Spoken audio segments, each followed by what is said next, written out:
truth. Now, for more on analysis of this first high-level meetings between Chinese and U.S. officials since Joe Biden became president, we are joined from Chicago by Xunchao Zhang. He's a researcher in international relations and political violence at the University of Wisconsin-Madison. Great city, great university. Thanks very much for joining us. I want to start out by talking about the overall takeaway from the meeting. The point was not to have deliverables, but to start a dialogue. From that aspect, do you think it's been positive?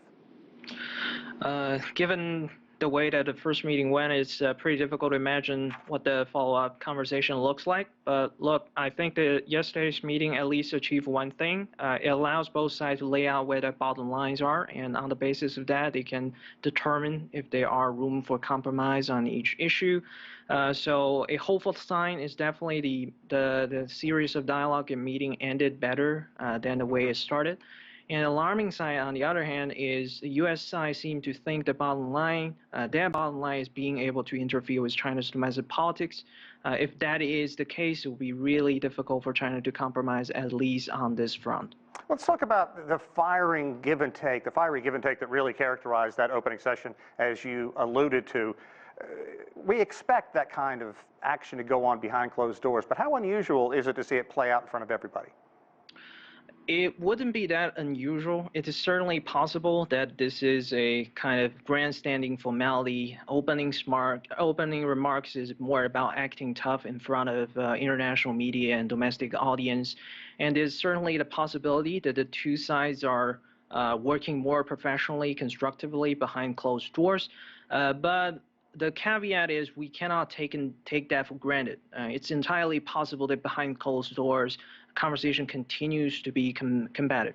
And here's the thing, even if Secretary Blinken was simply sort of acting tough in front of the media, it's still pretty unfortunate that the first meeting between China and the U.S. administration had to start this way. There's a missed opportunity to set a less combative tone for the bilateral relations. And given the way yesterday's first meeting went, public opinion in the two countries is surely going to harden, making future cooperation and compromise more difficult. Now, I want to talk about those two words, missed opportunity, because clearly, even from the Chinese statement at the end of this 2 days of talks, it's been a low ebb for U.S. China relations, especially during the end of the Trump administration. What do you think people can take away from the Alaska talks to set the stage and perhaps keep things moving forward? I think there are two areas for potential progress. One area is definitely to kind of focus on facilitating the implementation of the first phase trade deal between China and the U.S. And given the economic disruption of the COVID pandemic, the two sides may need to figure out a more flexible timetable and quantitative quota for the purchase of American products, for example. And I think both sides do have a shared interest in preventing the trade issue from going off the rail again. Another set of issues that the two sides worked on during this first dialogue is to address some of the low-hanging fruit issue, like rolling back those visa and travel restrictions targeting journalists and international visitors. Hopefully, the two governments can at least make some progress in this area, allow the kind of exchange between ordinary people to continue. Yeah, and look, the sides have a lot in common, too, the two largest economies on Earth. How important is it to focus on that at this time, and especially something like climate change? Because really, it was President Xi and then President Barack Obama who really pushed through the all-important Paris Climate Accord, and that's something they both want to build on. Indeed. So, as you mentioned, Paris Climate Agreement is kind of an important positive milestone in Sino-U.S. relations back in the days, and there are very high expectation before this Alaska meeting that the two sides will announce some kind of meeting between the two presidents on Earth Day to address the topic of climate change.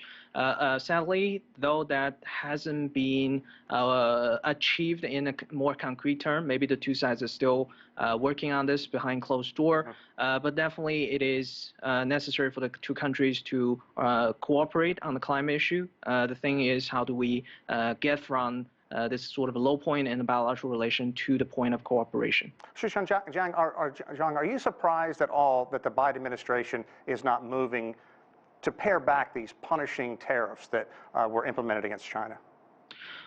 At some level, if you kind of think about the domestic political incentive for the new administration. It would be pretty difficult for the president, just assuming office, to roll back these sanctions, whether it's targeting Chinese firms or targeting Chinese officials, right? So the concern would be, domestic political concern would be the Republicans in Congress, especially, is going to say Biden is soft on China. So as someone who kind of newly elected Democratic president, it's unlikely the President Biden is going to spend too much political capital on rolling back these tariff and sanctions. Quickly now, we're kind of running out of time, but what can we look for in the days and weeks ahead to see the progress in this as we look at the government, President Xi Jinping, and here in the United States with Joe Biden? We'll definitely pay close attention to the issue coming out the information coming out of both governments regarding the implementation of the Phase 1 trade deal. At a basic level, I hope the deal wouldn't be derailed and return the two countries to trade war.